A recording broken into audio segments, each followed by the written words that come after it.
Olá, sejam bem-vindos. Antes da gente começar, aquele recado rápido de sempre. Se gostar dessa análise, não esquece de curtir, se inscrever no canal e compartilhar. Ajuda demais a gente a levar esse conteúdo para mais pessoas. E só para registrar, a análise que vamos fazer aqui hoje é baseada no material preparado pelo professor Marcos Freitas. Bom, vamos lá então. O papo de hoje é sobre uma das movimentações mais, eu diria, estratégicas da diplomacia brasileira nos últimos tempos. Essa aproximação com a Associação das Nações do Sudeste Asiático, que a gente conhece mais pela sigla ASN. Para a gente começar, uma pergunta que já coloca a gente no centro da discussão. Por que, em outubro de 2025, um presidente brasileiro viajaria para o outro lado do mundo para participar de uma cúpula lá em Kuala Lumpur? A resposta, como a gente vai ver, aponta para uma virada e tanto na nossa política externa. E aí que está o ponto principal. Essa viagem foi um verdadeiro marco. Foi a primeiríssima vez na história que um chefe de Estado do Brasil participou de uma cúpula da ASEAN. É um gesto que é simbólico, claro, mas também muito estratégico e que abre as portas para uma nova fase nas relações do Brasil com a Ásia. Certo, mas para a gente entender de verdade o peso desse movimento, primeiro a gente precisa dar um passo atrás e responder uma pergunta básica. Afinal de contas, o que é a ASEAN?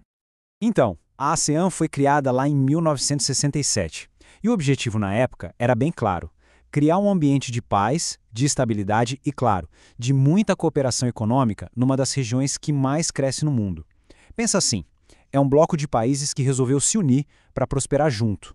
E o jeito que a ASEAN funciona é bem interessante, bem particular. O bloco tem hoje 11 países membros e eles seguem uma espécie de regra de ouro. As decisões são tomadas por consenso, ou seja, todo mundo tem que concordar. E tem mais. Um país não se mete nos assuntos internos do outro. A soberania de cada nação é, tipo, sagrada.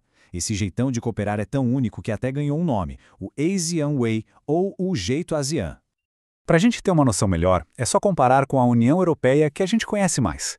Lá na Europa, existem leis que valem para todos os países membros, e a soberania é, de certa forma, compartilhada.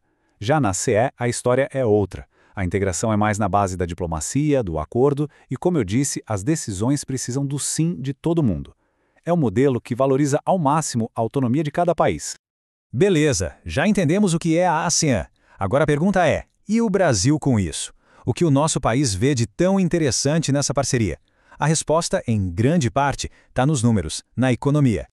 Olha só esse número, 680 milhões. Essa é a quantidade de gente que vive nos países da ASEAN.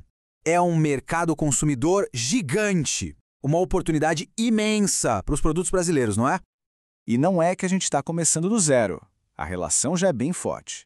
Hoje, o comércio entre o Brasil e os países da ASEAN já movimenta mais de 37 bilhões de dólares por ano. É um volume que já mostra o baita potencial que existe ali. E olha só este dado, que é fundamental para entender a importância disso. Cerca de 20%, ou seja, 1/5 de todo o superávit comercial brasileiro, vem de lá, da ASEAN. E o que é superávit? Falando de um jeito simples, é quando a gente vende mais para eles do que compra deles. Esse saldo positivo é vital para a nossa economia. E essa importância toda foi reforçada nas palavras do próprio presidente durante a cúpula. Ele disse: estar aqui é reafirmar a importância das relações do Brasil com o Sudeste Asiático. É uma declaração que basicamente carimba o compromisso do Brasil com essa nova fronteira, tanto diplomática quanto econômica. Mas, olha, seria um erro pensar que essa aproximação é só sobre dinheiro, sobre comércio. Existe uma camada muito mais profunda nisso tudo. Um verdadeiro jogo geopolítico sendo jogado no tabuleiro mundial. E é importante notar que isso não foi um movimento que surgiu do nada, de uma hora para outra. Se a gente olhar a sequência dos fatos, a gente começa a ligar os pontos. A participação na cúpula da ASEAN não foi um ato isolado. Ela está conectada a uma reunião importante com o presidente americano na mesma viagem. E tudo isso acontece enquanto o Brasil se prepara para um evento gigantesco, a COP30. As peças se encaixam e revelam uma estratégia bem amarrada. E aí, a estratégia do Brasil fica muito mais clara. O que o BAIS quer? Primeiro, diversificar as parcerias, para não ficar dependendo sempre dos mesmos mercados. Segundo, aumentar sua influência nas grandes discussões globais como clima e comércio. E quem sabe, lá na frente, até buscar um status de membro pleno da ASEAN. É um plano de longo prazo. Então, o que tudo isso significa para o futuro da nossa política externa? Bom, a gente está vendo uma reorientação bem importante acontecer.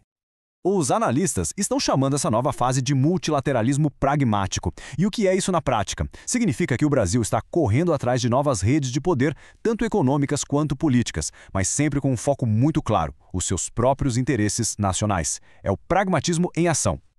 E tudo isso nos deixa com aquela pergunta final, para a gente ficar pensando. Com toda essa movimentação, com todo esse potencial em jogo, será que a ASEAN vai se tornar a nova grande parceira estratégica do Brasil nesse tabuleiro global cada vez mais complexo? Bom, isso só o tempo vai dizer.